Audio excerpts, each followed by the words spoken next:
Hi, everyone. I'm here with somebody special today. Who am I here with? Kyle Barnett. All right, Kyle. Tell me a little bit about the show. How's it going for you so far? It's going really great. We are at a new venue this year, the Westgate instead of Caesars Forum, and it's been phenomenal. We have over 300 exhibitors. All the talks have been going really well. Great feedback on the food, on the awards show. So right now, Indoor AgCon is feeling good about our place in the industry. Awesome. Can you talk a little bit about the number of vendors that are here or the number of attendees that we have here today? You know, I don't have a list or a number of attendees. We'll get that after the show, but I know we're around 300 exhibitors. And, you know, when I started with Indoor AgCon, we only had 40, 50 maybe. So to see the team collectively work together to expand this show it's been a real pleasure. Awesome. Now, what was there anything that surprised you, or any of the talks, or anything interesting takeaways here from the show so far? Gosh, I would say the quality is it's been really good, and 99% of the speakers so far have just done such a phenomenal job of expressing their expertise, articulating exactly what they know, and using the WaterWise panel, for instance. I had multiple people and really powerful, intelligent, tenured people in the industry saying, like, that was a really great talk about how to maximize the quality of my water. So to hear that from people that have been growing for 20, 25 years, it's humbling, and we really appreciate that. Awesome. Kyle, now you're doing some new ventures in your life, and you've welcomed a new baby here recently. Yeah, and 13 months. 13 months? Yep, 13 months. All right, and well, first let me ask you, how's that going? It's phenomenal. I would recommend it to anyone thinking about it, but expect it to be the most rewarding thing you'll ever do, but absolutely the most challenging thing you will ever do, and say goodbye to sleep. All right. Well, what keeps you busy outside of Indoor AgCon these days? I know you're up to some new ventures. I've seen some postings here. Can you talk a little bit about some of those new ventures that you're on? Sure. So we relaunched CropTalk. We took only about a 3-month break, but we rebranded, and we have a new format now, which is going to be 3 episodes with thought leaders, finishing with a roundtable. So our first set was basically an overview of the state of CEA, sort of like our keynote this morning. We had Chris Higgins at Hort Americas, Adam Greenberg at UNU, and Marco DeBruyne of DeBruyne Consulting. And we each had individual episodes, and then we finished with this roundtable. So we're taking that same format, and for instance, my next one's going to be finance. So I'm having interviews with CEA finance investor thought leaders and people that really understand it, having each of those conversations, and then finishing it with a roundtable where everyone comes together and we talk about the points in which people didn't align. So thinking of it as a short master course in in a podcast format, and we're also creating articles with every one of those episodes. So if you don't enjoy listening to podcasts, then you can still read the write-up and get some of the big takeaways. Awesome. Were there any moments of high tensions in any of the previous shows that maybe you could talk a little bit about? I mean, the most recent when we had, it's clear, there's maybe more of a Dutch mentality and American mentality. So I think that respectfully showed the separation on the last roundtable when you have Chris having one perspective and Marco DeBruyne having a different one, and how they view Dutch relations in the U.S. I thought that was really fascinating, and nobody, I would say, was like wrong or right or saying, oh, you're wrong about this, but different perspectives on the future of the industry and how the Dutch integrate into the North America marketplace and what the future really looks like for the industry. So if any of the viewers out there were interested in listening to that or checking out the article, where could they go to find out more information? Yeah, the podcast, so it's CropTalk, that's all one word, and that's available on Spotify. So if you have Spotify, you just type in CropTalk one word and it should come up.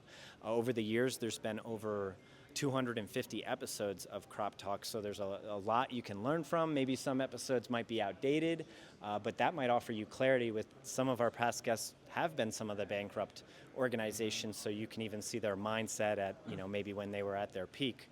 So Spotify, Apple Podcasts, most of the streaming platforms, and I'm really active on LinkedIn. That's where I post the articles, and I'm giving free access to the articles to all sorts of CEA distribution channels. So I know CE, Ag World, Produce Growers, they've pulled them and picked them up and reposted them, Horta Daily, things like that. So they're cycling around, but you can find them on my LinkedIn page under articles, all of the ones we've written so far.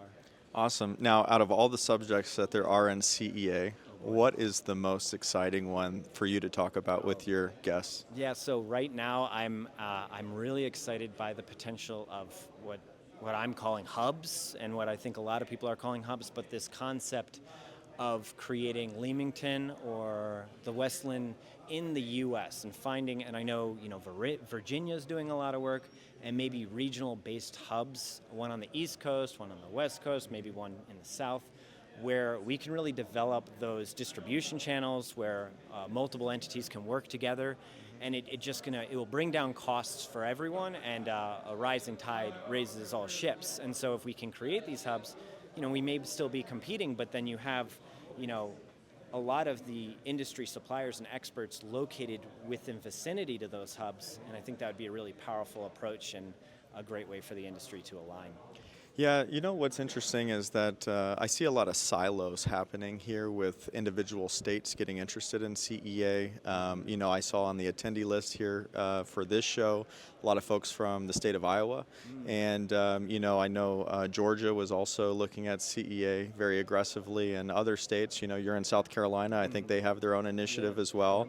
How do we really bring everyone together, and, how do you see this new administration and getting involved in CEA and just bringing everybody together, so we can all move forward faster than kind of in our own little silo? Any thoughts on that? Yeah, I would like to see representation from more government officials attending events like Indoor AgCon. I know right now it's a little bit disruptive.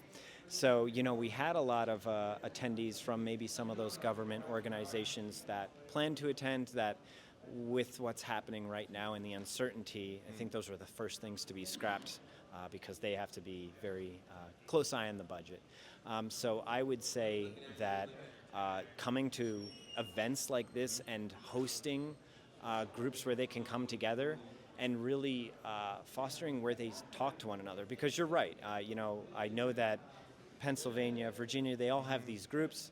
And it's very hard, it's very bureaucratic to unify, but I think having a way that we could host them all, and if someone has a way to do that, and I think Indoor AgCon could potentially be that in the future, where maybe we make a real push to really pull in, get RFK here. And yeah, I would love him to be the keynote next year if you could bring him on. So this is a call of action, Mr. Kennedy, to come out here to Indoor AgCon next year. Spot. If he'll take it, we'll with approvals, but I think I can get it through.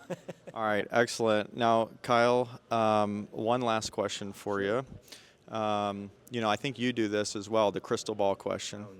Oh, no. But let's take it a little bit further out, 30 years from now in CEA. I know that's going to be tough, That's but really tough. let's just talk about short term. short term. Okay, let's go. You want to go? We can do both. I mean, I'll Okay. give it a shot. Okay, 30 years. Okay, so 30, and I'll say, I think just starting more immediate, which I always like to say, I do think it's going to be turbulent in our industry for the next 6 to 12 months. I'm optimistic, though. I think things will stabilize once things in government stabilize is the hope. So I'm remaining optimistic that I do think it will be painful for a period of time, but I think there's another side that's more, there's going to be more opportunity in that other side for the collective industry. 30 years out, it's such an impossible prediction, but I do think I see it where there's a lot more autonomy, of course.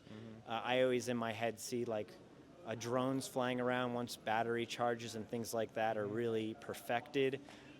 I see the growers still being a part of the equation and not being removed, but being like mission control and being able to stretch themselves so much further. I think every year we're going to see a grower can manage, this much more and this much more and this much more, and they're going to be able to, with the assistance of AI tools, really have mission control where they're, looking at what they need to look at any point in time and using all this technology to grab their attention, make decisions, but really being fortified by, and I do think a lot of it will be autonomous.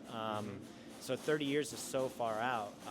And I think, depending on 30 years, I think, wow, what could happen? I think maybe there's developments in fusion or energy sources, and that could reinvigorate things like vertical farming, where, okay, it's really energy dependent, but all of a sudden there's some breakthrough in the next 20, 30 years, and energy is way cheaper.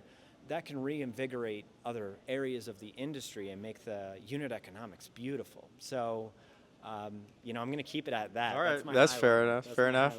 All right, thanks so much, Kyle. I appreciate it. We'll see you around. All right, thank you, sir.